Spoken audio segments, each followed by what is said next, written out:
economies will be able to adjust again to these side effects. So I do feel that the main impact, the more negative impact, was right now.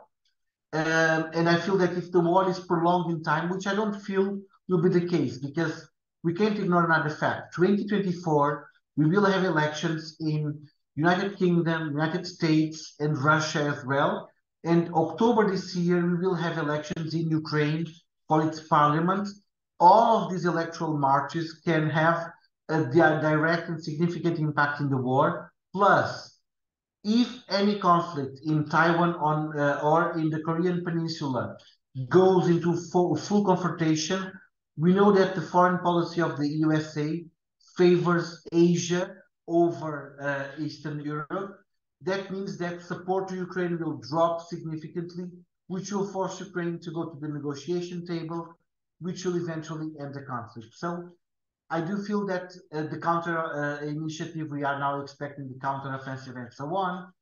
But I do feel that the conflict at some point will be dependent on the sponsors on each side, Russia with Chinese support, Ukraine with European Union support, on their willingness to keep the levels of support, which will not be easy to keep in the long term.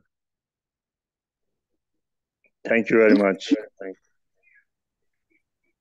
Thank you. Another question? Yes, I have a question. Sevda Korhan, another lecturer from the Office of International Relations. Ms. Korhan, please ask your question. Thank you so much. Hi, everyone. Thank you, Professor, for your great presentation. I want to ask a question about energy crisis in Europe. Or I don't know it has or not. There is a lot talk about this in Turkey and in worldwide, perhaps, at least out of Europe, that Europe is facing an energy crisis because of war between Europe and between Russia and Ukraine. I want to ask you, has Europe been affected this crisis by energy as much as they say? It's extreme thinking or not? I wonder this. What would you say about that? Thanks in advance.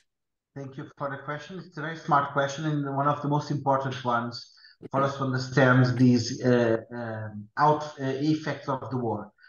The energy crisis in Europe was masked, but it's very real and very tangible. So in terms of shortages, we had barely any shortages during the winter. So mostly the supply of energy was continuous. However, and this is where things get tricky and complicated. Europe is now paying 300% more for its energy that it's buying from USA and from Azerbaijan. Europe has been trying to negotiate with Turkmenistan to get access to its gas fields, so far without any success, one has to say. And of course, that this paying 300% more of energy on a short term for one winter, it is manageable. On the long term, however, this is not manageable, and Europe is now trying to find solutions. They have looked to the African markets, Morocco, Algeria, Nigeria, but the problem is this. So far, for example, Nigeria provides energy to two countries, Portugal and Spain. Providing to two countries during the winter, Nigeria failed to Portugal 4 times this winter. 4 deliveries were failed. When we put this in a longer scale, when it has to provide energy to 27 states, we can imagine that the propensity to fail will be larger. We cannot ignore that Nigeria, for example, still faces things like extremist groups like Boko Haram, the effects of Al-Shabaab from Somalia also spread to Nigeria. So African markets are interesting, they have potential, but they lack the infrastructural capability to resolve on a short-term European needs. That's one dimension of this problem. The other I mentioned is, of course, pricing. Energy prices in some European countries have skyrocketed. Bulgaria's energy price led to the last elections that we had in April this year. So far, Bulgaria does not have yet a government in place, and there is a lot of talks that Bulgaria might go for its sixth election in 2 years, which is, of course, an effect of all of these economic costs and so on. So the energy crisis will hit more severely Europe in the next winter because we are not storing so far. The prices are still very high.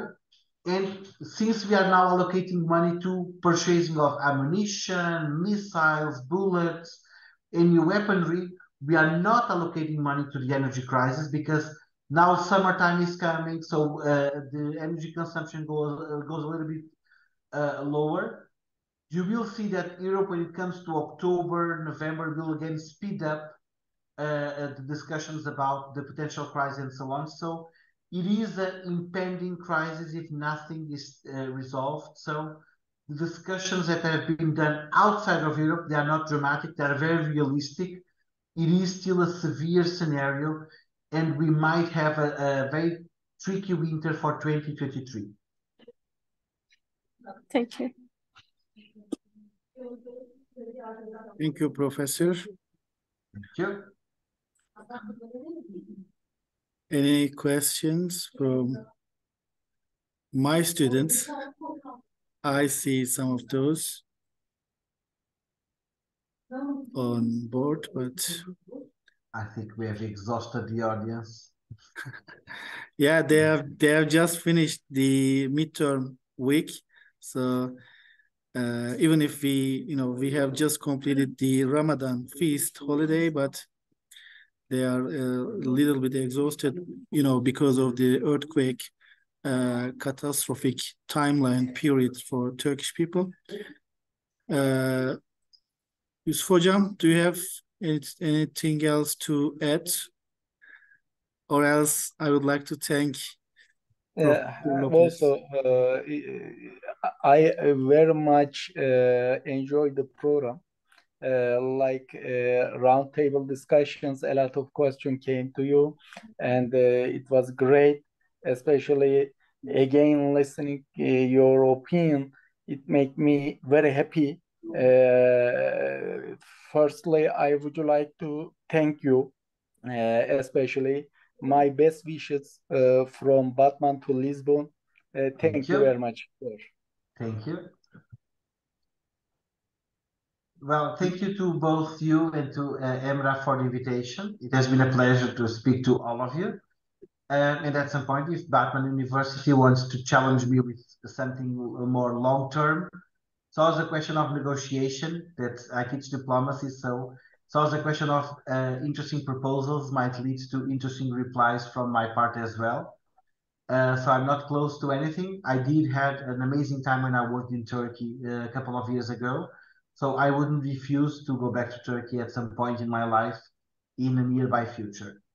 If you have another opportunity to visit Turkey or to do another research or study in any place, whether close or not, to Batman, to our city, we will be really pleased to have you, host you here. Maybe we may have another face-to-face in-person conference or roundtable talk discussion. We are really grateful for accepting us for today. Please take care of yourself. Wish you a good day. Thank you. Bye-bye. Thank you to all of you. All of you. Bye-bye. Thank you. Bye-bye.